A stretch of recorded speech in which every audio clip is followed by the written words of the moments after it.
चक्षुरुन्मीलितं येन तस्मै श्रीगुरवे नमः। श्रीचैतन्यमनोभीष्टं स्थापितं येन भूतले स्वयं रूपकदा मह्यं ददाति स्वपदान्तिकम्।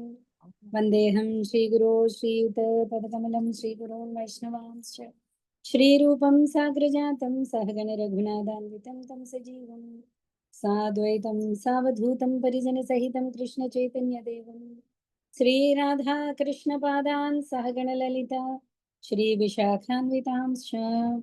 हे कृष्ण करुणा सिन्धो दीनबन्धो जगत्पते गोपेश गोपिका कान्ता राधा कान्ता नमोऽस्तुते।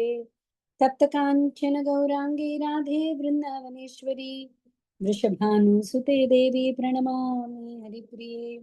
वाञ्छाकल्पतरुभ्यश्च कृपा सिन्धुभ्य एव च पतितानां पावनेभ्यो वैष्णवेभ्यो नमो नमः। श्रीकृष्ण चैतन्य प्रभो नित्यानंद श्री अद्वैत गदाधर श्रीवासादि गौरभक्तवृंद। हरे कृष्ण कृष्ण कृष्ण हरे हरे हरे राम राम राम हरे हरे। नमो ओं विष्णुपादाय कृष्ण पृष्ठाय भूतले श्रीमते भक्तिवेदांत स्वामिन्निति नामिने नमस्ते सारस्वते देवे गौरवाणी प्रचारिणे निर्विशेष शून्यवादी पाश्चात्यदेशतारिणे मूकं करोति वाचालं पङ्गुं लङ्घयते गिरिं यत्कृपातमहं वन्दे परमानन्दमाधवं श्रीगुरोन् दीनतारिणं कृष्णचैतन्यम् ईश्वरम्।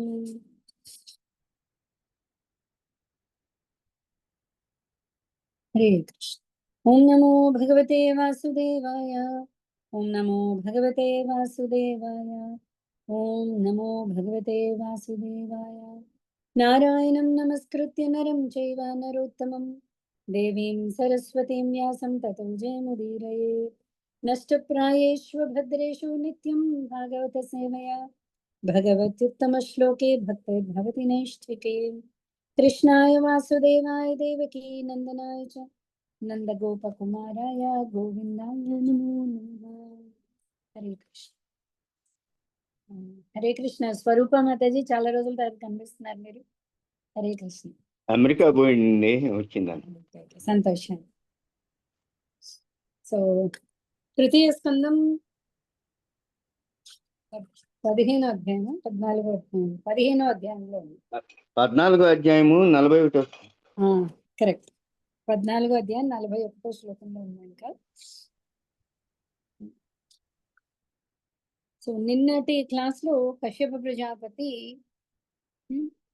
దితిని వారించడం, ఓకే, సంతానార్థమే దితి తనని సమీపించినప్పుడు, ఓకే, ఆ సంధ్యా సమయం నిషేధించబడినది అని చెప్తూ అక్కడ చాలా గొప్పగా మనం శివుడి యొక్క వర్ణన కూడా చూసాం.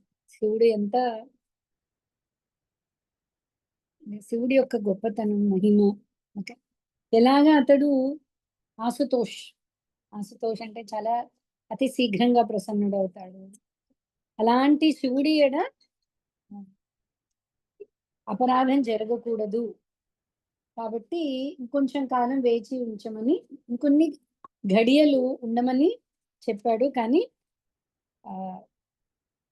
భగవతేచ్ఛనండి లేదా దితి యొక్క గుణ ప్రభావాల వల్ల మొత్తానికి కశ్యపుడు సంతాన ప్రాప్తికి దితిని సమీపించాడు. కానీ వెంటనే తర్వాత అతను చెప్తున్నాడు, నువ్వు చేసిన ఈ అధర్మ ప్రవృత్తికి నీకు 2 అసురులు జన్మించబోతున్నారు. ఓకే, అసురులు ఎవరు? లోక కంటకులు. వాళ్ళు అంటే ఒక్కళ్ళని ఇబ్బంది పెడతారు. ఇంకా ఎంత దుష్టులు అంటే వాళ్ళు ఆఖరికి స్వయంగా జనార్దనుడి చేత వాళ్ళు చంపబడతారు. ఓకే, అది కూడా ఆవిడ తను కూడా తన తప్పిదని తెలుసుకుని చాలా పశ్చాత్తాపడి శివుడికి మన్నింపు వేడుకుంటుంది. ఎవరు? దితి. అలాగే కశ్యపుని కూడా మన్నించమని అడుగుతుంది. కానీ కశ్యపుడు అంటాడు, నువ్వు ఎంత చెప్పినా వినలేదు కాబట్టి నీకు 2 లోక కంటకులు జన్మిస్తారు, వాళ్ళు జనార్దనుడి చేత వధింపబడతారు. అంతవరకు చూసాం కదా. మహాత్ములకు క్రోధము కలిగింతురు. యాక్చువల్లీ మహాత్ములకి క్రోధం కలిగించడం వల్ల అంటే దానివల్ల డిసడ్వాంటేజ్ ఏంటండి? దానివల్ల నష్టం ఏంటి? భక్తి పోతుంది పరమాత్మ మీద. అపరాధం జరిగితే భక్తి పోతుంది. వైష్ణవాపరాధం జరిగినట్టే. మహాత్ములకి ఇది నువ్వు క్రోధం తెప్పిస్తే భగవంతుడికి దూరం అవుతాం. భక్తి అనేది నష్టం అవుతుంది. భక్తి అనేది కేవలం అపరాధం వల్ల నష్టం అవుతుంది. సో 41 చదివాను కదా నేను. ఆ సమయమున సకల జీవుల శ్రేయోభిలాషియగు జగన్నాథుడు అవతరించి ఇంద్రుడు తన వజ్రాయుధముచే పర్వతములను ధ్వంసము చేసినట్లుగా వారిని వధించును. పర్వతం అన్నిటికంటే స్ట్రాంగ్. అలాంటి పర్వతాన్ని రెక్కలు ఉండేవి కదా, వాటిని ఇంద్రుడు వజ్రాయుధంతో వధించాడు. యాక్చువల్లీ కేవలం దుష్ట శిక్షణ కోసం భగవంతుడు స్వయంగా రావక్కర్లేదు, భగవంతుడు ప్రతినిధులు చాలు. ఓకే, సో ఇప్పుడు ఈ పర్వతాల రెక్కలు భగవంతుడు రావక్కర్లేదు. పర్వతం అన్నిటికంటే స్ట్రాంగెస్ట్, దృఢంగా ఉంది, కానీ భగవంతుడు ప్రతినిధి చాలు. ఓకే, కానీ భగవంతుడు ఎందుకు అవతరిస్తాడు? భృత్యుల మీద దయ చూపడానికి. భగవంతుడు ఎప్పుడైతే ఒకరిని వధిస్తాడో, భక్తుణ్ణి రక్షించడం, దుష్టుణ్ణి శిక్షించడం రెండు కూడా ఒకటే భగవద్ లీలల్లో. ఎందుకు? ఎప్పుడైతే భగవంతుడి చేత వధింపబడతాడో ఆ దుష్టుడికి కూడా మేలే జరుగుతుంది. ఇప్పుడు అసురులు ఎంతో మంది కృష్ణుడి చేత వధింపబడ్డారు. వాళ్ళందరికీ కూడా సాయుధ్యముక్తి, కొంతమందికి సారూప్యముక్తి, భౌతికత్వం నుంచి వాళ్ళు విడిపడతారు. సో భగవంతుడికి అందరూ ఒకటి. ఒక దుష్టుణ్ణి వధించడానికి వచ్చాడు అన్నా కూడా అక్కడ యాక్చువల్లీ అతని మీద అనుగ్రహం కొద్దీ స్వయంగా అతను వస్తాడు. ఓకే, దితిరువాచ, దితి పలికెను, నా తనయులు సాక్షాత్తుగా భగవానుని చేతనే సుదర్శన చక్రంతో పరమ ఔదార్యంగా వధింపబడుట పరమోత్తమము. హే ప్రభు, బ్రాహ్మణుల క్రోధము చే మాత్రము వారు వధింపబడుకుండుగాక. అంటే ఆవిడ అయ్యో లోక కంటకుల కశ్యప ప్రజాపతి పుత్రులు, లోకానికి కీడు చేసే వాళ్ళ, తనకి చాలా బాధ, గిల్ట్ అంటారు కదా, తను తప్పు చేశానన్న భావన ఉంది. అయితే ఆవిడకి కొంచెం ఊరట కలిగించింది ఏంటి అంటే, బ్రాహ్మణుల శాపం చేత కాకుండా స్వయంగా భగవానుడి చేత వాళ్ళు వధింపబడ్డారు.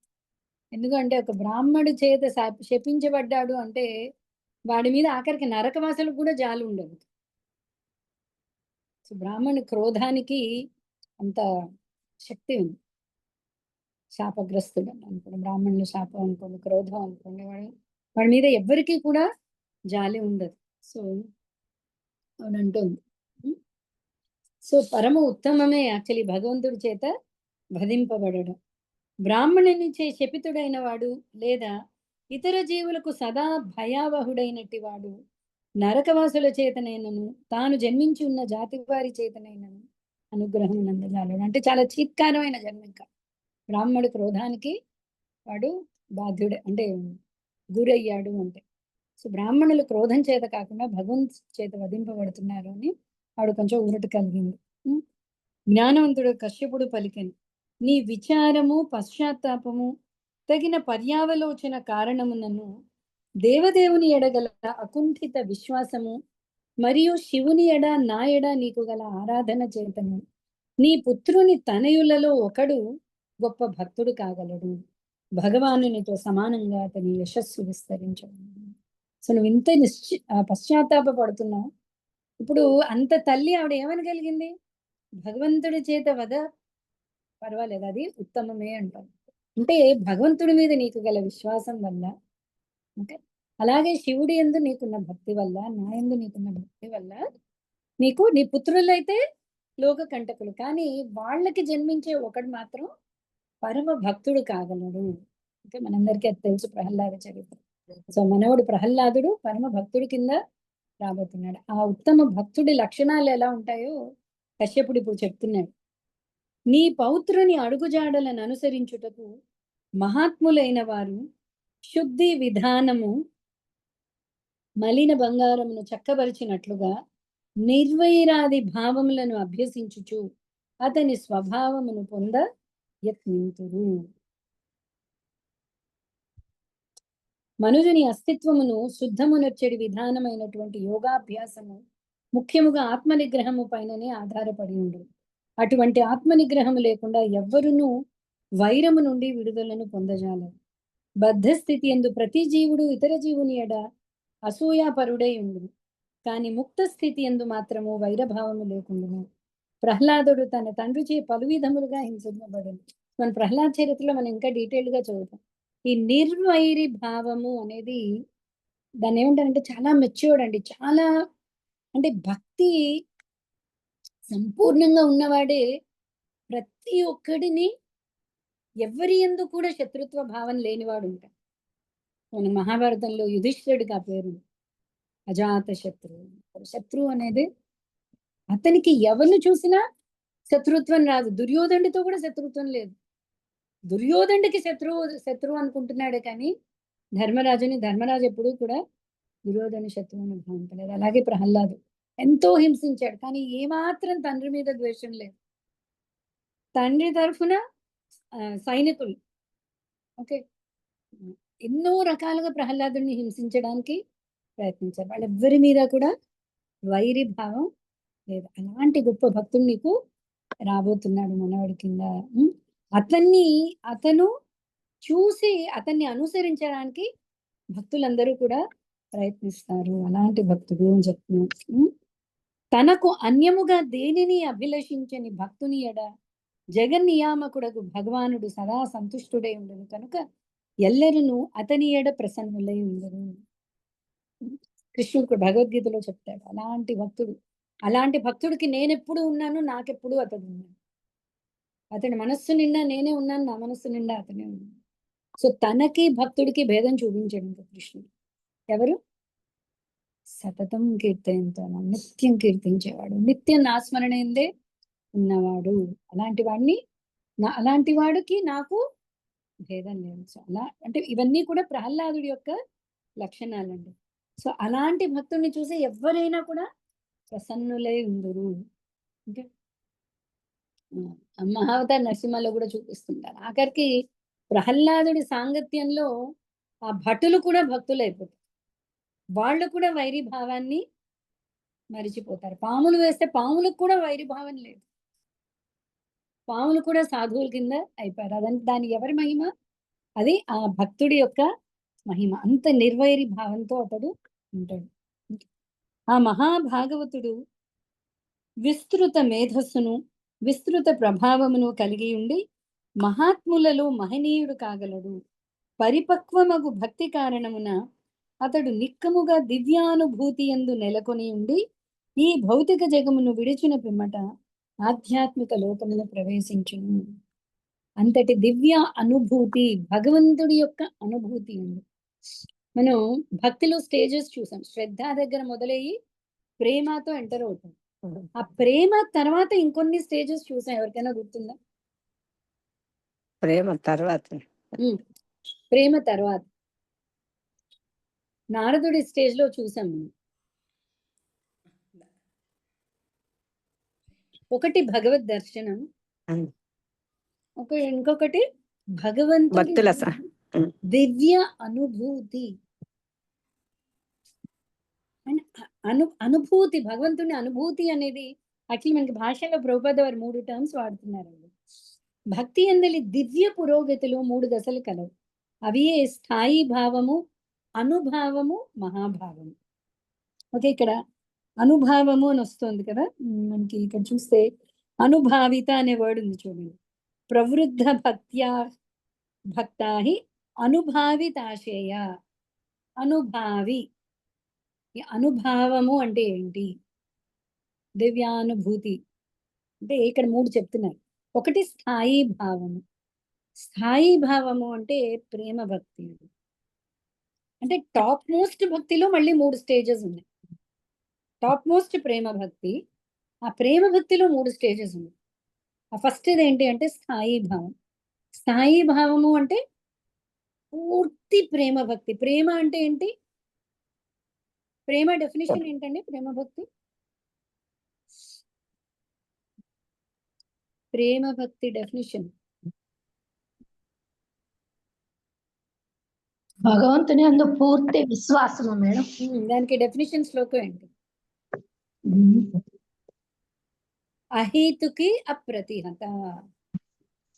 అహేతుకి అప్రతిహత అంటే అది ఇంకా ఏ మాత్రం దానికి ఇంకా అవరోధాలు లేవు, ఏ కారణము లేదు, పూర్తి భగవంతుడి నుంచి కేవలం ప్రేమించడమే, భగవంతుడిని ప్రేమించడమే, భగవంతుడి సేవ, ఇంకా అందులో ఎక్స్పెక్టేషన్ అనేది లేదు.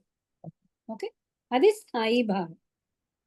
ఇందులో ప్రత్యేకించి ఒక రసంలో అంటే సాఖ్య రసం అనండి, మాధుర్య రసం అనండి, లేదా శాంతరసం అనండి, అలా ఒక పర్టికులర్ రసం ఆ దివ్య స్థితి తెలుసుకోవడాన్ని అనుభావము అంటారు.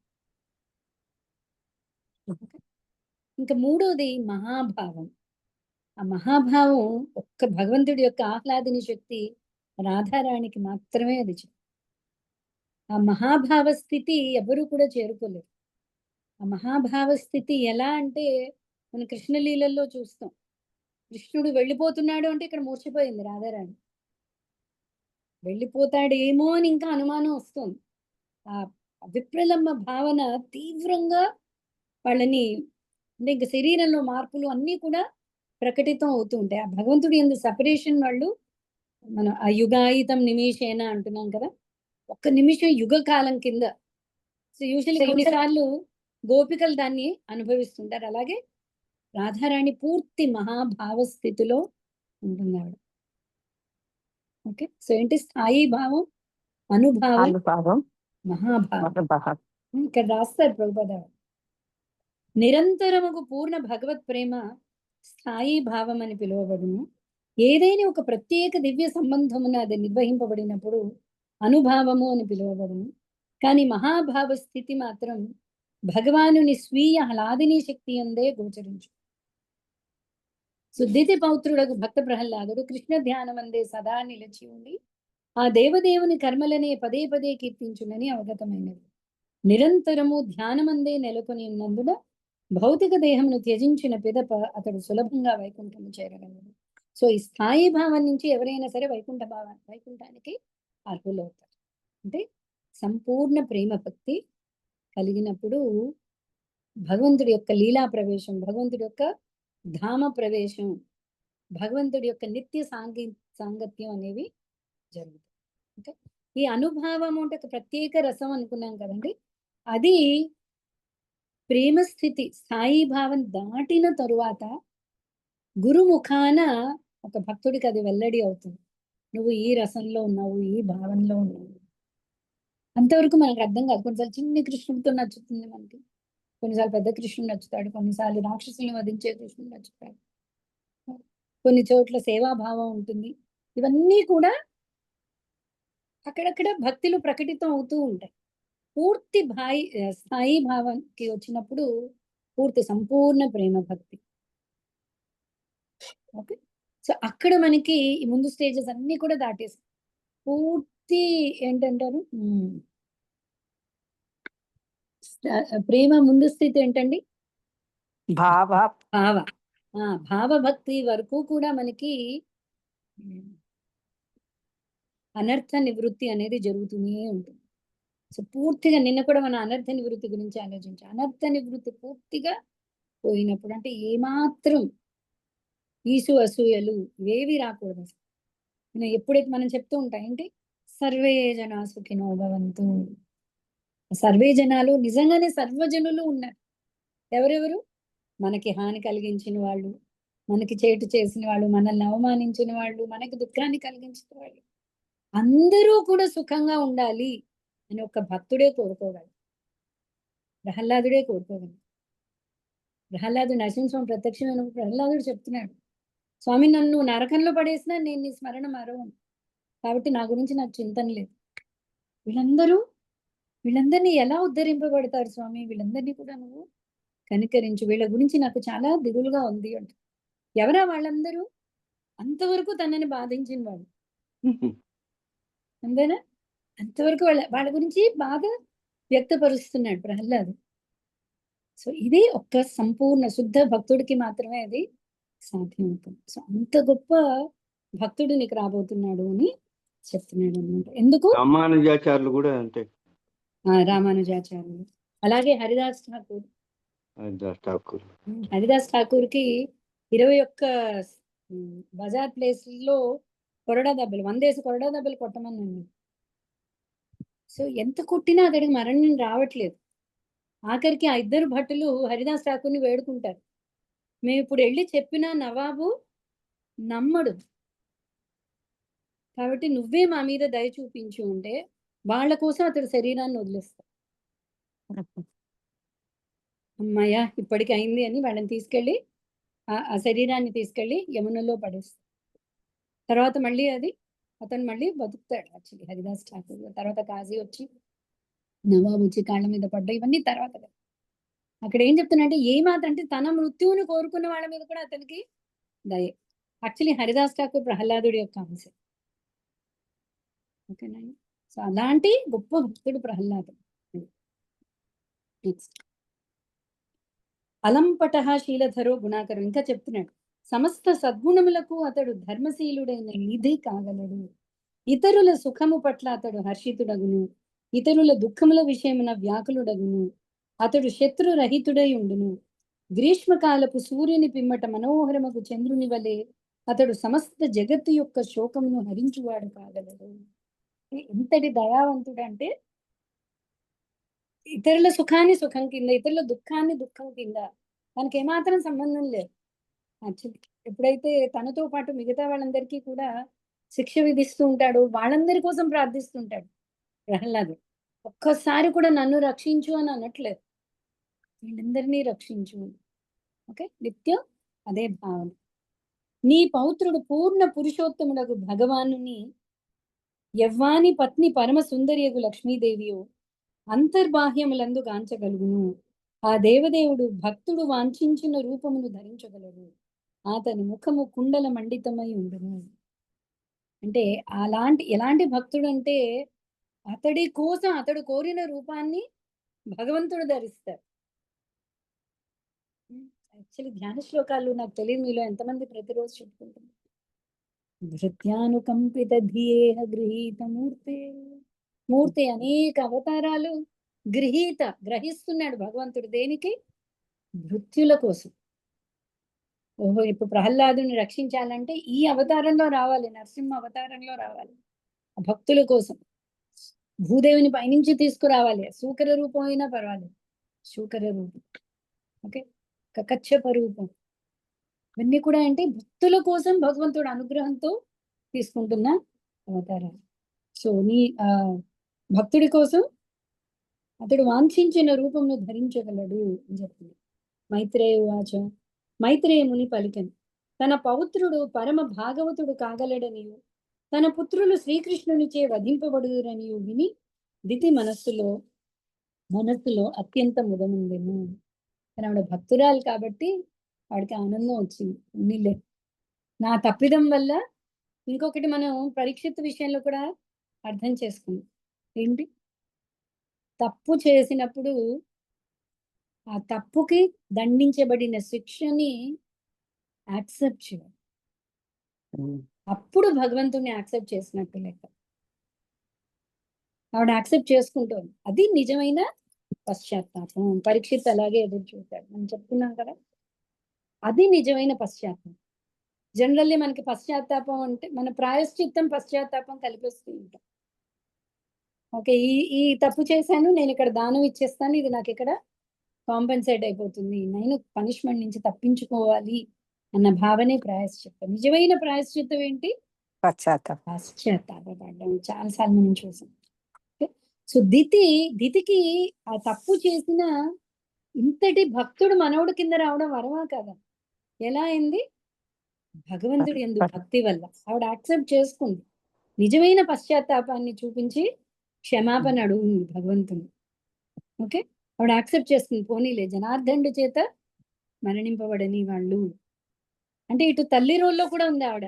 అమ్మో, బ్రాహ్మణుల ఆగ్రహానికి గురి కావట్లేదు, జనార్దనుడి చేత మరణిస్తుంది. అది కంప్లీట్ యాక్సెప్టెన్స్. ఇది జరుగుతుంది అని కశ్యపుడు చెప్తున్నాడు, ఆవిడ దాన్ని యాక్సెప్ట్ చేసుకుంటాడు. సో నిజమైన ప్రాయశ్చిత్తం జరిగింది కాబట్టి కశ్యపుడు అంటున్నాడు, నీ మనవుడు అతి పరమ భక్తుడు కాగలడు. ఓకే, శ్రీమద్ భాగవతం నందలి సంధ్యా సమయంలో దితి గర్భధారణ అని తృతీయ స్కంధంలోని 14వ అధ్యాయమునకు భక్తి వేదాంత భాష్యం. హరే కృష్ణ. శ్రీల ప్రభుపాదకి జై. నెక్స్ట్ 15వ అధ్యాయం భగవద్ధామ వర్ణనము. సో అందరికీ తెలుసుకోవాలని ఉంటుంది, ఎలా ఉంటుంది ఈ భగవద్ధామం. కేవలం జ్యోతి అయినా ఇంకేమన్నా ఉన్నాయా అక్కడ? అసలు ఎందుకు భగవద్ధామానికి వెళ్ళాలి? ఏంటి ఆ భగవద్ధామం? ఎవరెవరు వెళ్ళగలరు? ఇందాక మనం చదివాం, ఈ దితి మనవడు అంత్యమున భగవత్ ఆధ్యాత్మిక ప్రపంచానికి చేరుకుంటాడు అని చెప్తున్నారు కశ్యప. ఓకే, సో ఈ చాప్టర్ చాలా ఇంపార్టెంట్.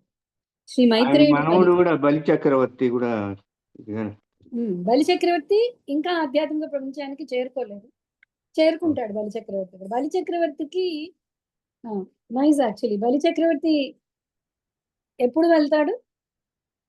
మళ్ళా నెక్స్ట్ మన్వంతరంలో వెళ్తాడు ఇంద్రుడు. నెక్స్ట్ మన్వంతరంలో ఇంద్రుడు కింద వస్తాడు. ఇంద్ర పదవి ఇంకా ఆధ్యాత్మిక ప్రపంచం కాదు. ఓకే. ఇంద్ర పదవి స్వర్గం, ఇంకా భౌతిక ప్రపంచం. ప్రహ్లాదుడు కూడా అంత్యమున ఆధ్యాత్మిక ప్రపంచం. ఎందుకంటే బలి చక్రవర్తికి ప్రత్యేకించి ఇంద్ర పదవి మీద ఒక అభిలాష ఉండేది. ఆ తర్వాత పూర్తి శరణాగతి పొందిన భగవంతుడు ఏంటి అంటే, ఏమాత్రం అంటే శుద్ధి ఎలా అవుతుంది అంటే స్పాట్లెస్ అంటాం చూసారా, ఇంకా ఎక్కడ అసలు అనర్థం ఉండుండేది అన్న మచ్చుక కూడా కనిపించదు. భక్తుడికి మనసు ఎంత శుద్ధి అవుతుందంటే ఏ కోరిక, అన్ని కోరికల నుంచి అతడు బయటపడిపోతాడు. సో ధ్రువుడు కూడా యాక్చువల్లీ భగవద్ దర్శనం అయిన తర్వాత ఏం కావాలి అంటే యాక్చువల్లీ ఏం అక్కర్లేదు అన్నాడు. ఏంటన్నాడు? నేను రాయిని కోరుకున్నాను కానీ నువ్వు వజ్రాన్ని ఇచ్చావు అంటున్నాడు. వజ్రాన్ని ఇచ్చావు, కానీ ఆ రాయి కూడా ఇచ్చాడు కృష్ణుడు. ఏంటా రాయి? మొత్తం మండలాన్ని మొత్తం 36 సంవత్సరాలు పరిపాలిస్తావు. ఆ తర్వాత అతడు వైకుంఠధామాన్ని చేరుకున్నాడు. అలాగే బలి చక్రవర్తికి కూడా ఇంద్ర పదవి. సో నెక్స్ట్ ఇంద్రుడు పరమ భక్తుడు, మనకి అది గుర్తుపెట్టుకోవాలి. పరమ భక్తుడైన బలి చక్రవర్తి ఇంద్ర పదవిని స్వీకరించబోతున్నాడు. అంతవరకు సుతల లోకంలో శ్రీ మైత్రేయుడు పలికింది, విదుర తన గర్భమునందున్న తనయులు దేవతల కలతకు కారణము కాగలరని కశ్యపుని భార్యగు దితి అవగతము చేసుకొనగలిగింది. ఆ విధంగా ఆమె కశ్యపుని శక్తివంతముగు వీర్యమును ఇతరులకు కష్టమును కలిగించుటకే ఉద్దేశింపబడినది 100 సంవత్సరములు భరించను. సో దితి గర్భ ధరించింది, కానీ దానికి పుట్టబోయే పుత్రులు అంటే అందరికీ ఇబ్బంది పెట్టేవాళ్లే అని పాపం ఆవిడ అలాగే 100 సంవత్సరాలు అలాగే భరించింది ఆవిడ. దితి యొక్క గర్భ తేజస్సు ద్వారా అన్ని లోకములందు సూర్యచంద్రుల కాంతి సన్నగిల్లెను. ఆ తేజస్సు చే కలత చెందిన వారే వివిధ లోకపాలురు అన్ని దిక్కుల యందు ఆవరించి ఉన్న ఈ అంధకారం ఏమీ అనుచు విశ్వ సృష్టికర్త యొక్క బ్రహ్మను అడిగిరి.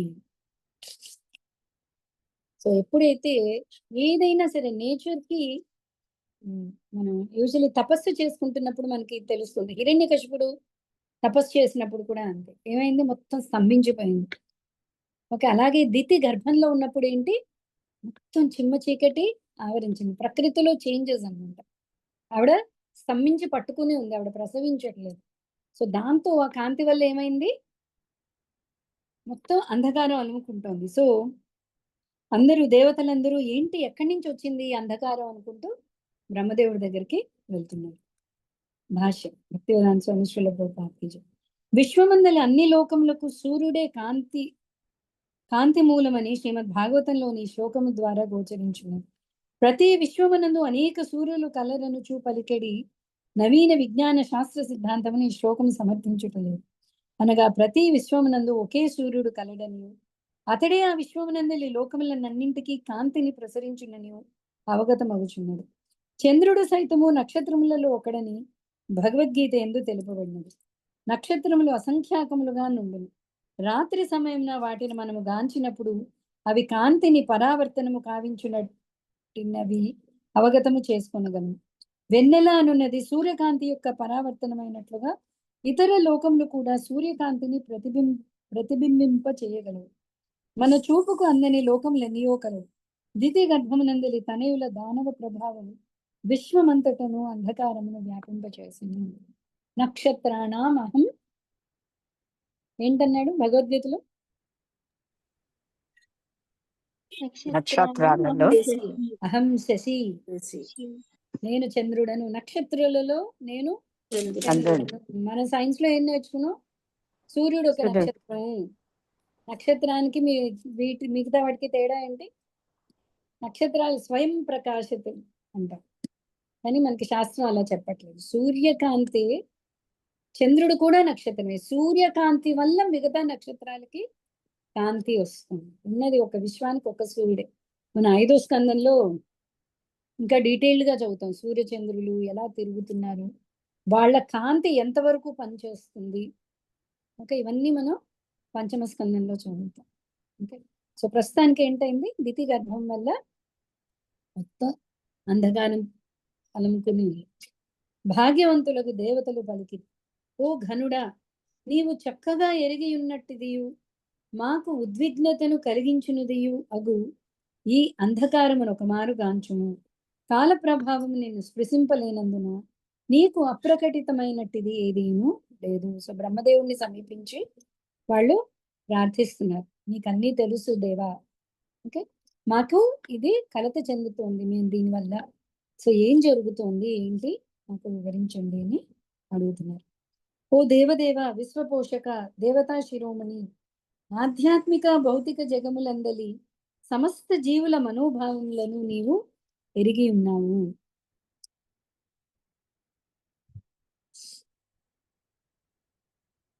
ఆధ్యాత్మిక భౌతిక జగత్తులలో జరిగడి సమస్తమును ఎరుగుట అతనికేమీనూ కష్టకార్యము కాదు.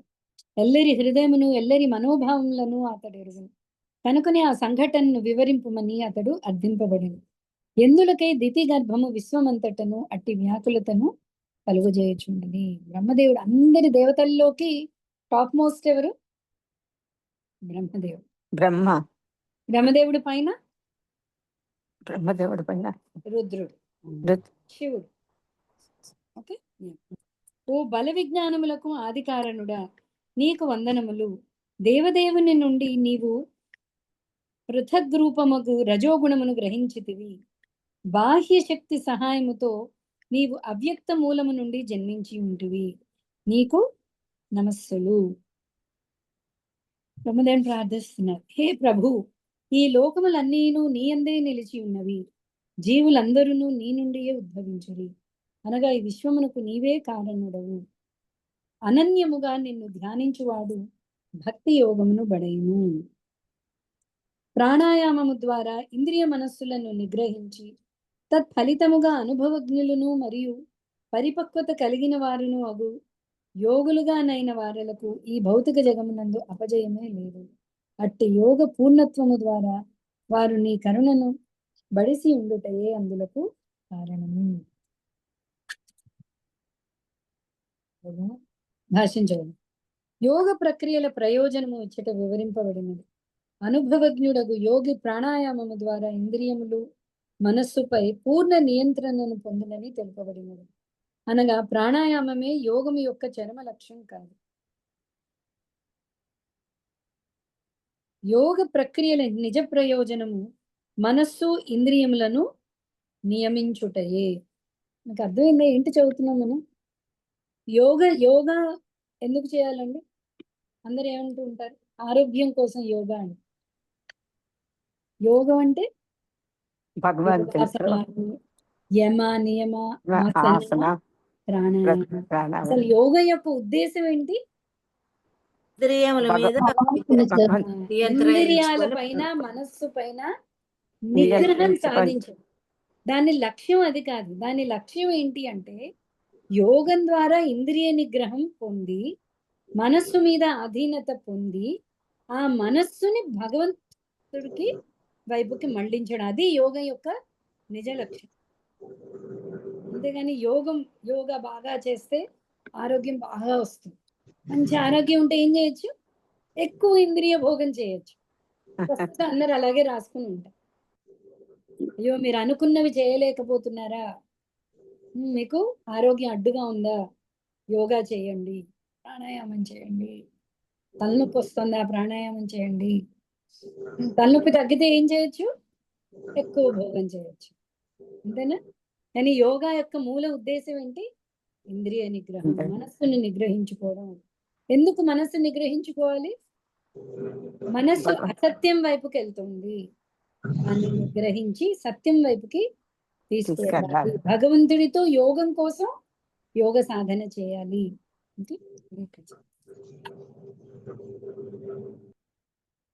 అట్టి నిగ్రహము కలిగిన వాడు అనుభవజ్ఞుడును పరిపక్వత కలిగిన వాడును అగు యోగి అని అవగతం చేసుకునేవాడు. ఇంద్రియ మనస్సులపై నియంత్రణ కలిగినట్టి యోగి భగవానుని నిజమగు వరదానమును కలిగి ఉన్నాడని ఇచ్చట సూచింపబడినది. అతడు భయరహితుడు, అనగా ఇంద్రియ మనములను నిగ్రహించనంత వరకు మనుజుడు దేవదేవుడకు శ్రీకృష్ణుని కరుణను వరదానమును పొందజాలడు. అతడు కృష్ణ భక్తి భావన యందు పూర్ణముగా నెలకొనినప్పుడే అది నిజముగా సాధ్యపడును. ఎవని ఇంద్రియ మనస్సులు పూర్తిగా కృష్ణుని దివ్య సేవ యందు నెలకొని ఉండును, అతడు భౌతిక కలాపములందు వర్తించే అవకాశమే లేదు. భగవద్భక్తులు విశ్వమందు ఎచ్చోటను పరాజయమునుందరు. ఇదే విషయము నారాయణ పరాసర్వే అనుచూ తెలుపబడినది. అనగా నారాయణ పరుడైన వాడు నరకమునకు పంపబడినను లేదా స్వర్గమునకు ఉద్ధరింపబడినను ఎచ్చోటను భయమునకు గురి కాడు. నరకానికి వెళ్ళినా కూడా భక్తుడికి భయం లేదు. సో భక్తుడు నరకానికి వెళ్తాడా?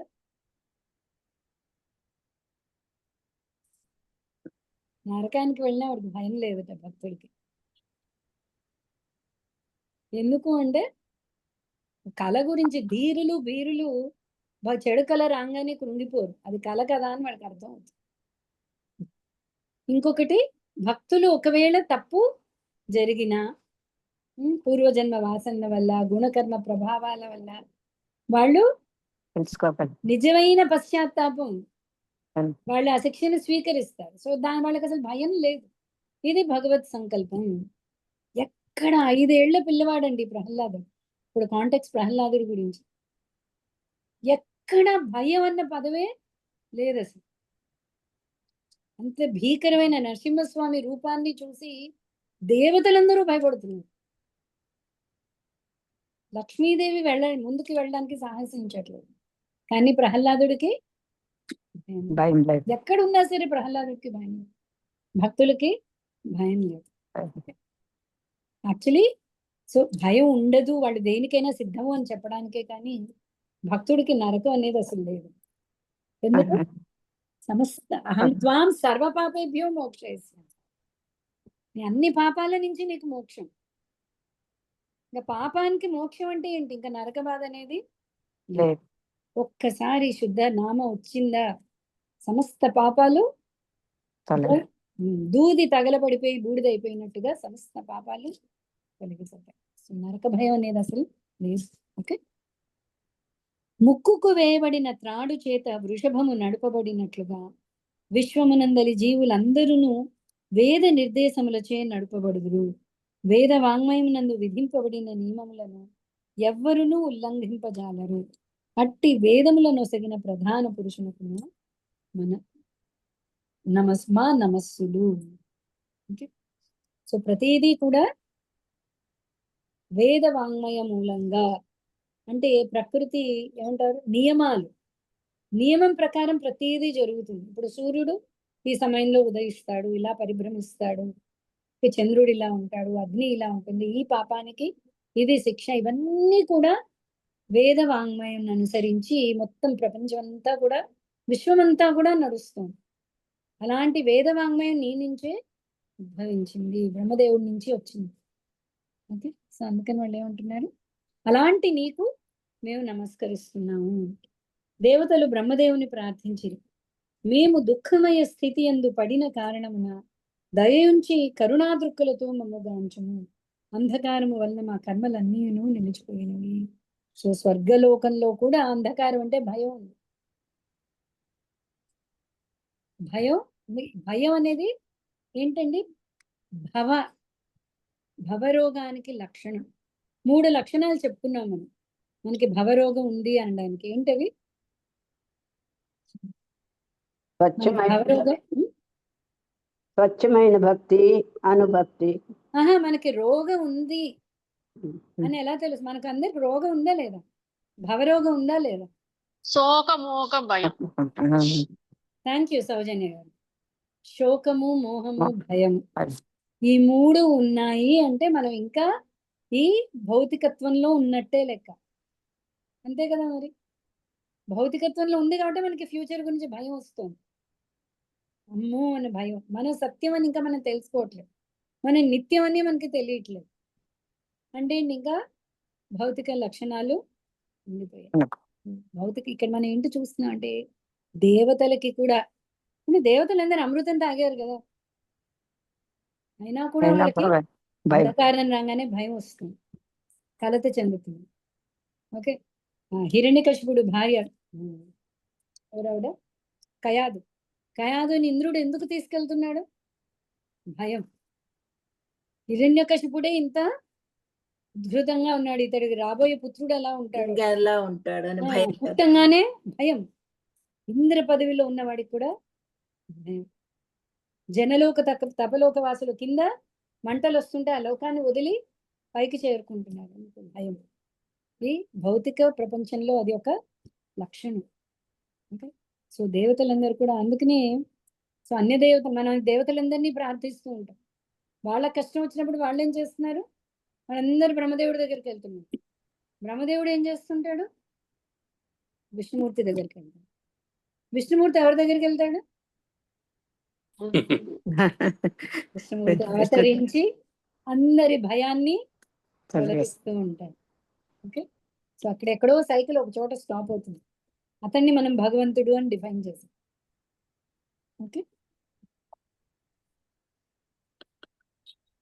ఇంధనము అగ్నిని వర్ధిల్లజేయనట్లుగా కశ్యపుని వీర్యము చే తయారైన దితి గర్భము విశ్వమందంతటను అంధకారమును కలుగజేసినది. శ్రీ మైత్రేయుడు పలికెను. శబ్దగోచరుడకు బ్రహ్మదేవుడు ఆ విధంగా దేవతల ప్రార్థనలచే ముదమందినవాడు వారిని సంతుష్టి పరుప యత్నించెను. బ్రహ్మోవాచ, బ్రహ్మదేవుడు పలికెను. నా మానస పుత్రులకు సనక సనాతన సనందన సనత్కుమారులు మీకు ముందు పుట్టినవారు. కొన్ని మార్లు వారు ఎటువంటి విశేషమగు కోరిక లేకయే భౌతిక ఆధ్యాత్మిక ఆకాశములందు సంచరించును. సో ఎందుకు ఈ అంధకారానికి కారణం ఏంటి అని వాళ్ళు అడిగారు కదా, దానికి బ్రహ్మదేవుడు జరిగిందేంటో చెప్తున్నాడు. ఒకసారి మీకంటే ముందు పుట్టిన వాళ్ళు 4 పుత్రులు సనక సనందాద, వాళ్ళకి ఏ కోరిక లేదు. ఇప్పుడు ఏ కోరిక లేనివాడు అడుగు కూడా వేయక్కర్లేదు. ఎందుకు వేయాలి? అవసరం లేదు కదా, వాడికి ఏ కోరిక లేదు. ఓకే, కానీ దివ్య పురుషులు మిగతా వాళ్ళని ఉద్ధరించడం కోసం యాక్చువల్లీ వెళ్తూ ఉంటారు. ఇంకొక కారణం మహాత్ముల దర్శనం కోసం వెళ్తూ ఉంటారు. అంటే ఏ భౌతిక కోరికలు వాళ్ళకి ఉండవు. అలాగా సనక సనందాదులు ఒకసారి ఏం జరిగింది అంటే, ఆ విధంగా విశ్వములన్నింటినీ పర్యటించిన పిదప వారు ఆధ్యాత్మిక ఆకాశమునందును ప్రవేశించారు. సమస్త భౌతిక కల్మషము నుండి విడివడినందున ఆధ్యాత్మిక ఆకాశమున వైకుంఠములుగా పిలువబడు ఆధ్యాత్మిక లోకములు కలవు. అవి పూర్ణ పురుషోత్తముడగు భగవానునికి మరియు అతని విశుద్ధ భక్తులకు నివాస స్థానములు. సమస్త భౌతిక లోకవాసులచే అవి వందనీయములై ఉన్నవి. సో వీళ్ళు ఏం చేశారు? ఆధ్యాత్మిక ప్రపంచము. ఇక్కడ మనకు ఒకటి అర్థం చేసుకోవాలి. ఇక్కడ ఆధ్యాత్మిక ప్రపంచం ఏంటి అంటే, విశ్వంలోనే బ్రహ్మలోకం దాటిన తర్వాత మనకి కైలాసం ఉంది, అలాగే వైకుంఠం ఉంది. సో ఇక్కడ వైకుంఠానికి ఒకసారి వాళ్ళు వెళ్ళారు. ఓకేనా, అర్థమైందా? ఆ వైకుంఠంలో కూడా ఎవరు ఉంటారు? శుద్ధ భక్తులే ఉంటారు. ఇక్కడ వైకుంఠం కూడా, ఆ వైకుంఠంలో ఏముంది అదే మనకి ఈ చాప్టర్ భగవద్ధామ వర్ణన. భౌతిక జగత్తు చింతాగ్రస్తమును దుఃఖమయమును అయి ఉండదు. అత్యున్నత లోకము మొదలుకుని అధమమగు పాతాళం వరకు ఏ లోకమందైనను ప్రతి జీవుడును చింతాగ్రస్తుడు, దుఃఖ భాగుడే అయి ఉండును. ఈ భౌతిక జగములందు ఎవ్వరునూ శాశ్వతముగా జీవింపకపోవుటయే అందులకు కారణం. కానీ నిజమునకు జీవులు సనాతనులు, శాశ్వతులు. వారు శాశ్వత గృహమునే కోరుదురు. కానీ భౌతిక జగమునందు తాత్కాలిక వాసమును అంగీకరించినందున వారు సహజముగానే దుఃఖపూర్ణులై ఉందురు. ఆధ్యాత్మిక ఆకాశమునందలి లోకములు వైకుంఠములు అని పిలువబడు. దానికి కారణము ఆ లోకవాసులు సమస్త దుఃఖముల నుండి విడివడి ఉండుటే. వారికి జన్మము, మృత్యువు, ముసలితనము, వ్యాధి అనేది ప్రశ్నయే ఉండదు. కనుకనే వారు దుఃఖ భాగులుగా లేరు. అట్టి వైకుంఠవాసులకు విరుద్ధముగా భౌతిక లోకవాసులు సర్వదా జన్మ, మృత్యు, జరా, వ్యాధి భయమును కలిగి ఉండురు. కనుకనే వారు దుఃఖపూర్ణులై ఉండురు. వైకుంఠము మీనింగ్ ఏంటి? కుంఠము లేనిది. కుంఠము అంటే దుఃఖం అంటే ముఖ్యమైన దుఃఖాలు ఏంటి? జన్మ, మృత్యు, జరా, వ్యాధి. ఈ వైకుంఠంలో ఆ 4 కూడా లేవు. జన్మ, మృత్యు, జరా, వ్యాధి లేవు. పైన కింద పాతాళం నుంచి పైన ఉన్న బ్రహ్మలోకం వరకు కూడా ఈ జన్మ, మృత్యు, జరా, వ్యాధి. మిగతావి తక్కువ ఉండొచ్చు. ముసలితనం, వ్యాధి పై లోకాల్లో తక్కువ ఉండొచ్చు. కానీ జన్మ, మృత్యు అనేది బ్రహ్మలోకం వరకు కూడా ఉంది. వైకుంఠ లోకములందలి పురుషులందరూ రూపములో దేవదేవునే పోలి ఉందిరు. వారందరూ ఇంద్రియ భోగవాంఛ లేకుండా హరి సేవనమున నెలకొని ఉందరు. సో వైకుంఠంలో అందరూ ఎలా ఉంటారు? దేవదేవుని రూపంలోనే ఉంటారు. అందరూ కూడా విష్ణుమూర్తిలానే, అందరూ సారూప్య భగవంతుడి రూపంలోనే ఉంటారు వాళ్ళందరూ కూడా. ఎక్కడ ఇంద్రియ భోగవాంఛ లేకుండా హరి సేవనమున నెలకొని ఉందరు. వైకుంఠ లోకంలో ఎంతమంది ఉన్నారో తెలుసా అండి? ఎంతమంది ఉండుంటారు? మన లోకం కంటే 3 ఉంది కదండి. మనం ఇంకా ఆ పై ఆధ్యాత్మిక గురించి లోకం. మాట్లాడట్లేదు. ప్రస్తుతం ఇంకా ఈ విశ్వంలో ఉన్న వైకుంఠం గురించే మాట్లాడాలి. అక్కడ కూడా లక్ష్మీ సహస్రశత సంభ్రమ సేవ్యమాన సహస్రశత లక్ష్మీలు సేవిస్తున్నారు. మొత్తం వైకుంఠం ఎవరైతే భగవద్ లీలా ప్రవేశం వాళ్ళందరూ కూడా అక్కడ ఉన్నారు. ఓకే, వాళ్ళందరూ భగవంతుడి రూపంలోనే ఉన్నారు వైకుంఠలో. ఓకే, పురుషులందరూ రూపములో దేవదేవునే పోలి ఉందరు. వైకుంఠ లోకములందు ఆది పురుషుడును వేద వైద్యుడును అగు భగవానుడు విరాజిల్లుచుండును. రజోగుణమునకు గాని తమో గుణమునకు గాని ఎట్టి స్థానము లేకుండా అతడు శుద్ధ సత్వగుణ పూర్ణుడై ఉండును. భక్తుల ధార్మిక పురోగతికి అతడు దోహదడుగును. మన దగ్గర వైకుంఠం పిక్చర్ ఉండాలేమో కదా.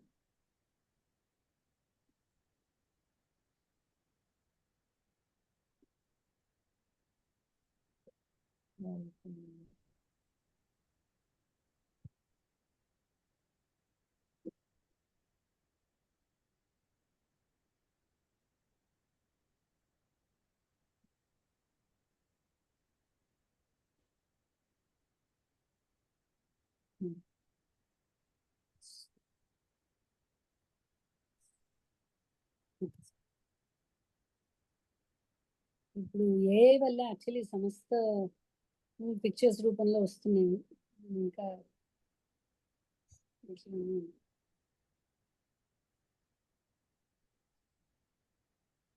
ఇది ప్రభుపాద వారి ఆధ్వర్యంలో గీసిన పెయింటింగ్స్ అండి. సో ఇక్కడ పురుషులందరూ కూడా భగవంతుడి రూపంలోనే ఉన్నారు. చతుర్భుజాలు ఉన్నాయి, మేఘశ్యామ వర్ణంలో ఉన్నారు.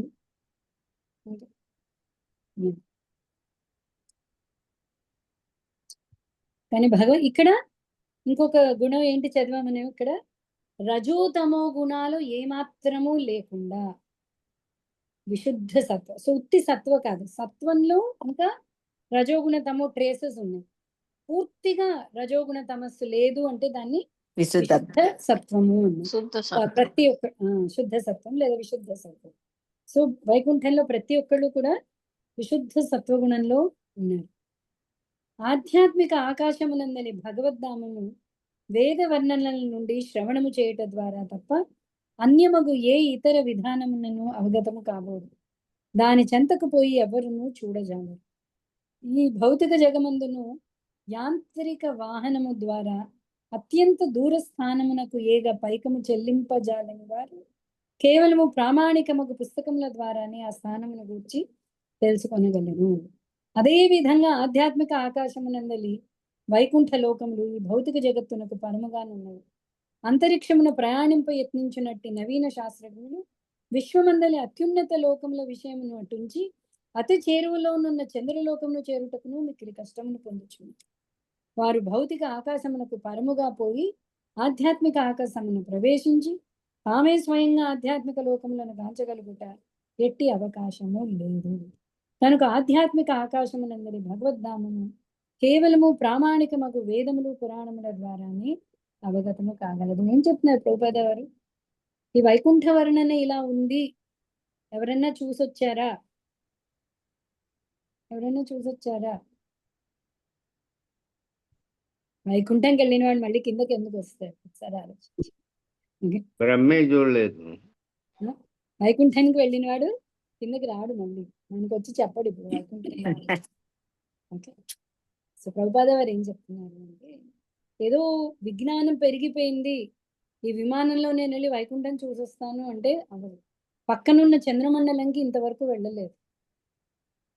పక్కనున్న చంద్రమండలానికి వెళ్ళలేదు. వెళ్ళాడు నీల్ ఆర్మ్స్ట్రాంగ్ అంటున్నాం, కానీ నేను మీకు చాలాసార్లు చెప్పాను, ఇంతవరకు చంద్రమండలం మీద ఎవరు కాలు మోపలేదు. గూగుల్ వెతికితే మనకి అర్థమవుతుంది. మొత్తం కూడా ఎక్కడో ఎక్కడో ఏదో కాలు పెట్టి ఇదే చంద్రమండలం అని అనుకుంటున్నారు. చంద్రమండలం పోని వెళ్ళి ఏం చేశారు? అక్కడ అసలు ప్రాణులే లేరు. మనం యాక్చువల్లీ చంద్రమండలం గురించి మనకి శాస్త్రాలు ఎప్పటి నుంచో ఉంది.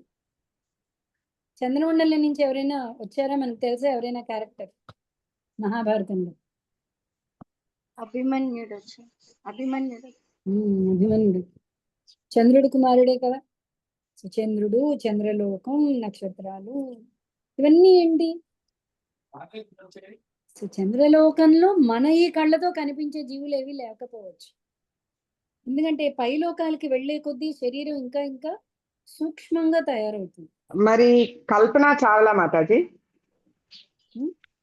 కల్పన చావ్లా ఎవరైనా సరేనండి, చంద్రమండలంలోకి వెళితే వాళ్ళకి ఏమీ కనిపించలేదు అంటే వాళ్ళు అసలు చంద్రలోకంకి వెళ్ళలేదు అని మనం అర్థం చేసుకోవాలి. ఎట్లా అని అర్థం కాదు మనకి. యాక్చువల్లీ దాని మీద పేపర్స్ కూడా ఉన్నాయి.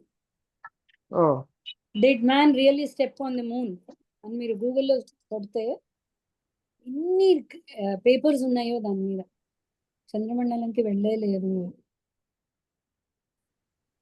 ఓకే, ఎందుకంటే అనంత లోకాలు ఉన్నాయి. యాక్చువల్లీ ఎన్నో లోకాలు ఉన్నాయి. సో పక్కనున్న భూలోకం ఫస్ట్ టైం ఏరోప్లేన్ ఎక్కినప్పుడు అనుకున్నాను, మబ్బుల్లో నారదుడు ఎక్కడైనా కనిపిస్తాడేమో అనుకున్నా. అలాగే అంటే అంతే కదా, మనం చూసాను చిన్నప్పుడు మబ్బుల్లో వెళ్తుంటాడు. నీ మబ్బులు ఈ కళ్ళకి ఎందుకు కనిపించాడు? నారదుడు ఇక్కడికి వచ్చి నించున్నా మన ఎదురుకుండా నించుని ఎత్ర గాయంతి భక్త తత్ర తిష్టామి నారద. నారదుడు ఏంటి, ఎక్కడ నా భక్తులు నా గుణగణాలు గానం చేస్తున్నారు నేను అక్కడే ఉంటాను అని చెప్తున్నాడు కృష్ణుడు. కానీ మనకు కనిపించట్లేదు. మనకు కనిపించట్లేదు కాబట్టి భగవంతుడు లేడు, మనకు కనిపించట్లేదు. నారదుడు ఏంటి, భగవంతుడే ప్రత్యక్షం, కానీ మనకి ఒప్పుకోవట్లేదు. మనకి ఈ కళ్ళకి కనిపించదు. కనిపించింది ఏది కూడా మనకి చిన్నప్పుడు మేము పిల్లల చేత డ్రామా వేయించేవాళ్ళు, చిన్నపిల్లల చేత. ఏంటి, భగవంతుడు కళ్ళకి కనిపించట్లేదు, చెవులకి వినిపించడు, తాకడానికి లేదు కాబట్టి భగవంతుడు లేడు. సో వెంటనే ఇంకో పిల్లవాడు చెప్తాడు, నీ మైండ్ కళ్ళకి కనిపించట్లేదు, చేతికి తగలట్లేదు, ముట్టుకోవడానికి అవ్వట్లేదు కాబట్టి నీకు మైండ్ లేదు. అంతే కదా, మరి అది ఒప్పుకుంటే ఇది ఒప్పుకోవాలి కదా మరి. సో కేవలం చూడడమే మనం భగవంతుడి యొక్క ఇది. సో నువ్వు వెళ్ళి చూసి, నువ్వు ఎంత విజ్ఞానం పెరిగినా వైకుంఠం ఎంటర్ అవ్వడం అనేది, వైకుంఠం ఎంటర్ అవ్వడానికి విజ్ఞానం కాదు కావాలి, విజ్ఞానమే కానీ ఈ భౌతిక విజ్ఞానం కాదు, ఆధ్యాత్మిక విజ్ఞానం కనుక ఉంటే సనక సనందాలు వెళ్ళిపోయారు, ఏకంగా వైకుంఠానికి వెళ్ళి చూసుకుని వచ్చారు. వాళ్ళు ఇటు వెళ్తున్నారు, అటు వెళ్తున్నారు, తిరుగుతున్నారు, మహర్షులు వెళ్తున్నారు, నారదుడు వెళ్తున్నాడు, వస్తున్నాడు. ఓకే, ఎంతో మంది వెళ్తున్నారు. మరి వాళ్ళకి కావాల్సినది భౌతిక విజ్ఞానం కాదు, భక్తి భావన ఉంటే తప్ప వైకుంఠం ఎంటర్ అవ్వడం అవ్వదు. అది చెప్తున్నారు ప్రభుపద వారికి. ఓకే. ఆ వైకుంఠ లోకములందు పరమ మంగళకరమైన పెక్కు వనములు కలవు. వాని యందు గల తరువులు కల్పవృక్షములు. వైకుంఠ లోకములందలి ప్రతిదియు ఆధ్యాత్మికమును మూర్తిమంతమును అయినందున ఆ వృక్షములు అన్ని ఋతువుల యందు ఫల పుష్ప భరితమై ఉండును. ఇవన్నీ ఎవరు చెప్తున్నారు? వేదవ్యాసుడు రాస్తున్నారు. వ్యాసుడు చెప్తున్నాడు. పరంపరలో వచ్చిన వైకుంఠ వర్ణన ఇది. స్వయంగా భగవంతుడు ఫస్ట్ లో మనం చూసాం, బ్రహ్మదేవుడికి వైకుంఠ దర్శనం అయింది, బ్రహ్మదేవుడు ధ్యానం చేసినది కదా. సో ఇలా వేద శాస్త్ర మూలాన మనం వైకుంఠాన్ని ఊహించుకోగలమే తప్ప వైకుంఠం వెళ్ళొచ్చి అక్కడ ఉంది అని చెప్పడం అవ్వదు. ఓకే. సో అవి కల్పవృక్షాలు. ఆ వృక్షములు అన్ని ఋతువులందు ఫల పుష్ప భరితమై ఉండును. అక్కడ ఋతువు కాలము అనేది ఏవీ లేవు, అన్ని కల్పవృక్షాలే. భగవత్ సేవకి ఇది కావాలి అని ఒక భక్తుడికి అనిపించవచ్చు. ఎందుకు అక్కడ రజో తమో గుణాలు లేవు. ఫస్ట్ లైన్ మనం చదవం గుర్తుందా? ఇంద్రియ భోగవాంఛ లేకుండా హరి సేవనమున నెలకొని ఉందిరు. వైకుంఠంలో ప్రతి ఒక్కళ్ళు కూడా తమ కోసం కోరుకునేది ఏమీ లేదు. అక్కడ కల్పవృక్షాలు ఉన్నా సరే, కల్పవృక్షాలు ఉన్న ప్రతి ఒక్కళ్ళు హరిసేవనం కోసం కోరుకుంటారు. ఏ రకంగా సేవ అనగానే అది ప్రత్యక్షం అక్కడ కల్పవృక్షం. ఓకే. వైకుంఠవాసులు తమ భార్యలను కూడిన వారే విమానముల యందు పయనించుచు పరమ పవిత్రమగు భగవద్గుణ కర్మలను నిరంతరము గానము చేయుచుందురు. భగవన్ మహిమలను గానము చేయనప్పుడు వారు మధుర భరితమును సుగంధమయమును అగు వికసిత మాధవీ పుష్పముల సన్నిధిని సైతము పరిహసింతురు. సో అక్కడ పురుషులందరూ భగవంతుడి రూపంలో ఉన్నారు, వాళ్ళందరికీ పత్నులు ఉన్నారు. సో వాళ్ళందరూ కూడా జంటల కింద భగవంతుడిని సేవించుకుంటున్నారు, స్వామిని సేవించుకుంటున్నారు పుష్పాలతో, గంధాలతో. అసలు ఆ వైకుంఠ దృశ్యం ఎంత అద్భుతంగా ఉంది అంటే, ఎంత సువాసన అంటే మాధవి పుష్పముల సన్నిధిని సైతము. వాళ్ళకి అవేవి కూడా సౌందర్యం అంటే ఆహా అనిపించట్లేదు. వాళ్ళు మొత్తం పూర్తి ధ్యాస ఆ వైకుంఠుడి మీదే. ఎవరా వైకుంఠుడు? ఇప్పుడు అక్కడ చూడండి, వాళ్ళ రూపం కూడా వైకుంఠుడి రూపం పోలే ఉంది, కానీ వాళ్ళ కళ్ళు వాళ్ళ మనస్సు అంతా ఎవరి మీద ఉంది? శ్రీవత్స చిహ్నం ఉంది వైకుంఠుడికి, అదొక్కటి వీళ్ళకి లేదు. ఆ విష్ణుమూర్తి మీదే వీళ్ళకి మనస్సు ఉంది. అంటే వాళ్ళకి సారూప్య ముక్తి అంటే ఇదే, భగవంతుడికి ఈక్వల్ గా రూపాన్ని రావడం. ఆ సారూప్య ముక్తిలో కూడా వాళ్ళు భగవంతుణ్ణి సేవ అక్కడ కోరుకుంటున్నారు. ఓకేనా. భృంగరాజు ఉచ్చేశ్వరమున హరికథను గానము చేయనప్పుడు పావురములు, కోయిలలు, కొంగలు, చక్రవాకములు, హంసలు, చిలుకలు, తిత్తిరి పక్షులు, నెమళ్ళు మొదలగు పక్షుల కోలాహలము కొంత తడవు నిలిచిపోవును. భగవన్ మహిమలను శ్రవణము చేయుటకై ఆ దివ్య పక్షిజాలము తమ గానమును ఆపివేయము. అంటే భగవంతుడు వనమాల ధరించి ఉంటాడు. ఆ వనమాల పూలు ఎంత ఫ్రెష్ అంటే, ఆ పువ్వుల దగ్గర భృంగములు అంటే తేనెటీగలు గుయ్యి గుయ్యి గుయ్యి అని ఉంటుంది. అవి యాక్చువల్లీ ఏం చేస్తున్నాయంటే గుయ్యి గుయ్యి అనట్లేదు, కృష్ణ కథా గానాన్ని పాడుతున్నాయి అన్నమాట. సో ఆ తేనెటీగల గొయ్యి అంటున్నాయి కదా అని మిగతా పక్షులందరూ సైలెంట్ అయిపోయి ఆ కథను వింటున్నారు. సో వైకుంఠ లోకంలో అనేక వృక్షాలు ఉన్నాయి, అనేక పక్షులు ఉన్నాయి, ఓకే, అనేక జీవరాశులు ఉన్నాయి. అక్కడ కొలనులు ఉన్నాయి, లతలు ఉన్నాయి, తీగలు ఉన్నాయి, మంచి సుగంధాలు ఉన్నాయి. మందారము, కుందము, కురవకము, ఉత్పలము, చంపకము, అర్ణము, పున్నాగము, నాగకేసరము, వకుళము, పద్మము, పారిజాతము వంటి పూల చెట్లు దివ్య సుగంధమయములే అయినను తులసి కావించడి తపస్సునవి ఎరిగి ఉండును. భగవానుడు తులసీదళహారమును ధరించువాడు తులసికి ప్రత్యేకమగు ఆధిక్యమును ఒసగుటయే అందులకు కారణము. అంటే యాక్చువల్లీ తులసి వాసన ముందు, తులసికి వాసన మంచి పరిమళం ఉంటుంది కదా, కానీ మిగతా పూలన్నిటికీ ఇంకా ఎక్కువ పరిమళం ఉంటుంది. కాదు, మంచి రోజ్ ఫ్లవర్ తీసుకోండి, మంచి ఏమంటారు సంపంగి అనండి, అన్ని ఎక్కడో ఉంటేనే మనకి ఇక్కడ వాసన వస్తుంది. కానీ వైకుంఠంలో ఈ సువాసన పువ్వులన్నీ కూడా తులసి కంటే పరిమళ భరితం అయినా కూడా తులసి అవి చాలా గొప్పగా ఫీల్ అవ్వట్లేదు. ఎందుకు అంటే స్వామికి తులసి అంటే చాలా ఇష్టం కాబట్టి తులసి మీద వాటికి అమితమైన గౌరవం. యాక్చువల్ మనం కంపేర్ చేసుకోండి, ఈ లోకంలో ఎలా ఉంటాం, వైకుంఠంలో ఎలా ఉంటాం. ఈ లోకంలో మనం ఉంటాం అంటే ఈ భౌతిక లోకంలో ఎలా ఉంటాం, మనకంటే అవతల వాడు కొంచెం తక్కువ ఉంటే చాలు, అసలు ఇంకా మన కళ్ళకి అందించాడు వాడు, కళ్ళు ఇక్కడే ఉంటాయి, అసలు ప్రసక్తే లేదు. యాక్చువల్లీ మనకంటే ఎక్కువ ఉన్న వాళ్ళని కూడా పట్టించుకో, అది వేరే విషయం. మనకి ఇంకెక్కడ తగ్గి ఉంటాం. చైతన్య మహాప్రభు చెప్తారు, 3rd శ్లోకం ఏంటండి శిక్షాష్టకంలో? చేతోదర్పణం ఫస్ట్, నామకారి జ్ఞానద్వయ థర్డ్ శ్లోకం కాదు తృణాదపి తృణాదపి సునీచైన తరోరివ సహిష్ణున అమానిన మానదేన సదా హరి రహదారి ఎందరు కన్నను. అమానిన మానదేన అంటే ఏంటి? మానాభిమానాలు అంటే అవమానము కానీ అమానిన అంటే ఏ మాత్రం గౌరవం ఎక్స్పెక్ట్ చేయకుండా, మానదేన ప్రతి ఒక్కళ్ళని గౌరవించిన. చెప్పడానికి చాలా ఈజీగా ఉంది, చాలా కష్టమైన స్టేజ్. మనం ఏం చేస్తాం, నువ్వు నాకు గౌరవం ఇవ్వలేదు అందుకే లేదా నువ్వు నాకు గౌరవం ఇవ్వట్లేదు అంటే నువ్వు నాకు ఇచ్చావా అని అడుగుతుంది. అది కరెక్ట్. ఎవరు చెప్పారు? ఇతరులు అగౌరపరిచిన నువ్వు ముందు నాకు మర్యాద ఇచ్చి తర్వాత నా దగ్గర నుంచి మర్యాద తీసుకో. ఓకే, సో ఎంత తేడా కుంఠం వైకుంఠం, అది తేడా. వైకుంఠంలో ఏంటి, ఏమాత్రం వాళ్ళు అవన్నీ కూడా ఇంకా సుగంధ భరితాలు, కానీ స్వామికి తులసి ఇష్టం. సో తులసి అంటే అవన్నీ కూడా తల ఉంచుకుంటున్నాను, స్వామి నిత్యం తులసి ప్రీతి కాబట్టి. Okay, next. ఓకే, ఇక్కడితో ఆపుదామండి. ఇంకా చాలా ఉంది వైకుంఠ వర్ణము. ఓకే, తర్వాత ఇంతకీ సనక సనందాదులు ఎంటర్ అవుతున్న వైకుంఠం ఇలా ఉంది. ఇంకా వాళ్ళు ఎంటర్ అవ్వలేదు. మమ్మల్ని తీసుకెళ్తారా మాతాజీ? వచ్చారు ఎవరండి? తీసుకెళ్తారా? నేను వెళ్తే మిమ్మల్ని అందరినీ ఖచ్చితంగా తీసుకెళ్తానండి. మీ కాలు పట్టుకుంటాం మాతాజీ, మమ్మల్ని తీసుకెళ్ళిపోండి.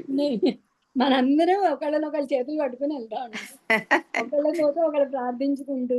ప్రభుపాద వారి పరంపరని పట్టుకోవాలి, గట్టిగా పరంపరని పట్టుకుంటే వెళ్ళగలం.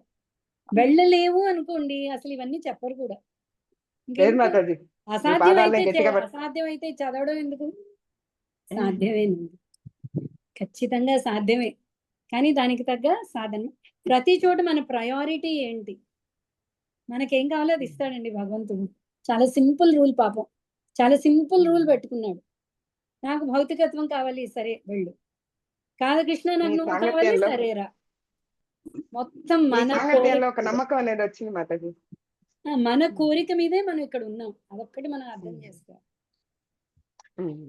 అది కావాలి ఇది కావాలి అంటే అలా ఎప్పుడూ కూడా జరగదు. రెండు ఒక్కసారి ఎక్కడా దొరకవండి. అదా ఇదా ముందు చూస్ చేసుకోవాలి. ఎప్పుడూ కూడా చూడండి, మనకు హయ్యర్ కావాలి అంటే మనకి ఎక్కువ ప్రాముఖ్యత అనిపించినప్పుడు చిన్నదాన్ని ఆటోమేటిక్ గా మనం వదిలేస్తాం. అయితే మనం ముందు నమ్మాలి.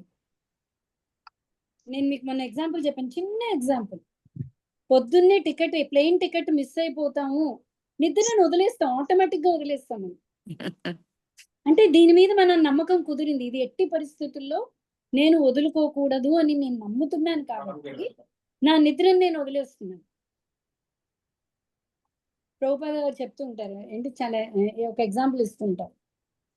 రసవజ్యం రసోప్యస్యాలో ప్రభుపాద గారు ఒక ఎగ్జాంపుల్ ఇస్తారు. ఏదైనా చెడు అలవాట్లు ఉంది, వాడు వెళ్ళి ఒక అమ్మాయిని అడగండి నన్ను పెళ్లి చేసుకుంటావా అని. నీ దురలవాట్లన్నీ మానేస్తే చేసుకుంటాను అంట. అప్పుడు వాడు చూస్ చేసుకుంటాడు, నాకు ఇది ముఖ్యమా ఈ అమ్మాయి ముఖ్యమా. వాడు కానీ నిజంగా ఈ అమ్మాయి ముఖ్యం అంటే అమ్మాయి పెట్టిన కండిషన్స్ తో దురలవాట్లు ఈజీగా వదిలేస్తాడు. మన నిజంగా కృష్ణుడు ప్రయారిటీ అని మనకి అర్థం అవ్వాలి. ప్రస్తుతం మనకి థియరీ తెలుసు, ఇంకా దాని మీద అది మనకి ఫోకస్ అవ్వట్లేదు. అది మనకి టాప్ ప్రయారిటీ అయినప్పుడు కృష్ణుడు ఇలా చేపట్టి లాక్కెళ్తాడు. ఒక్కసారి కృష్ణుడు ఇలా అంటే చాలు వెళ్ళిపోతుంది. ఆ మధ్యలో ఉన్న భక్తులు ఇలా అన్నా వెళ్ళిపోతాం. సో పరంపర, గురు పరంపరని గట్టిగా కాలు పట్టుకుంటే అందరూ వెళ్ళొచ్చు. యాక్చువల్లీ చిన్నప్పుడు ఒక కథ ఉండేది. ఒక తూనీగో పక్షి నాకు గుర్తు రావట్లేదు. ఒకళ్ళ కాళ్ళు ఒకళ్ళు మధ్యలో ఒకళ్ళు చేయవలేస్తే అందరూ పడిపోతారు. మనకి పరంపరలో ఆ భయం కూడా లేదు. కొన్నిసార్లు మనం చూస్తాం ఎవరు ఎక్కడో ఒక చోట ఒక గురువు ఎక్కడైనా తప్పిదం జరగచ్చు. ఎందుకంటే ఇంకా కూడా భౌతికత్వంలో ఉన్నాం. కలి ఇంకా ఎంటర్ అయ్యే కొద్దీ డైల్యూషన్, కలుషితం ఎక్కువ అయిపోతూ ఉంటుంది. అయినా కూడా పరంపరలో వచ్చిన భయం లేదు. ఎందుకు అంటే పరంపర ఒకళ్ళు చేయి ఒకళ్ళు పట్టుకోలేదు. భగవంతుడి దగ్గర నుంచి వచ్చిన తాడును అందరూ పట్టుకుని ఉన్నారు. ఆ తాడు వీళ్ళ చేతి ద్వారా మనం పట్టుకుని ఉన్నాం. మీకు అర్థమవుతుందా ఎగ్జాంపుల్? సో మధ్యలో ఎక్కడో ఏదో యాక్చువల్లీ అవ్వదు అలాగా, పరంపర టేక్ కేర్ తీసుకుంటుంది. కానీ కలియుగం వెళ్ళే కొద్దీ మనకి భయం అయితే ఉంది. అలాంటప్పుడు పట్టుకున్నది మనం తాడు, వాళ్ళ చేతి నుంచి వస్తున్న తాడు, ఆ పరంపర అనే తాడు. ఎప్పుడు కూడా సరైన పరంపరలో మనం జ్ఞానం తీసుకుంటే ఖచ్చితంగా, మీకు మొన్న ఒక ఎగ్జాంపుల్ చూపించాను గుర్తుందా మీకు? ఈ ఒక్క ఫోటో చూపిస్తాను.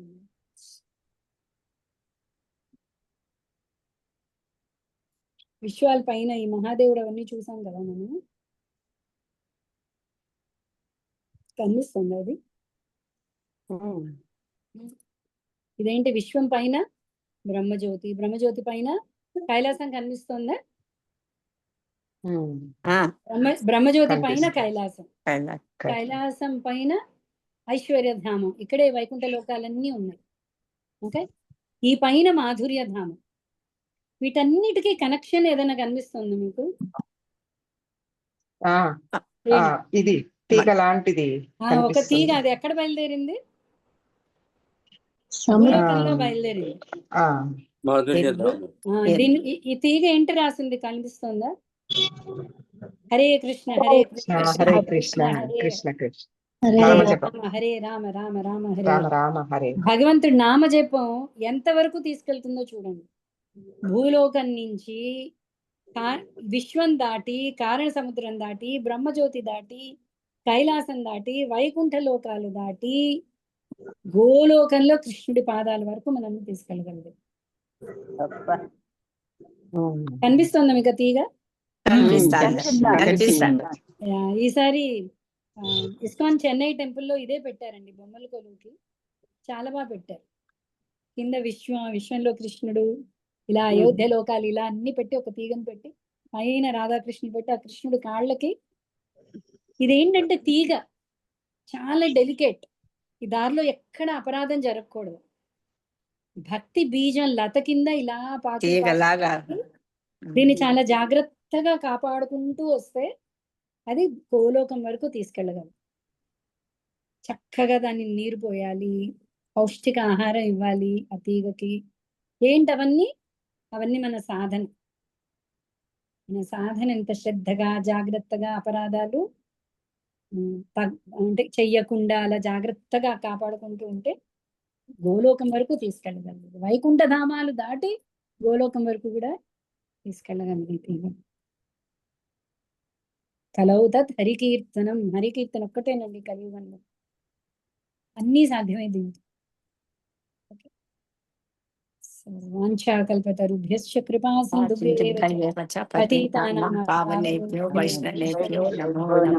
అనంత కోటి వైష్ణవ వృందకి జై.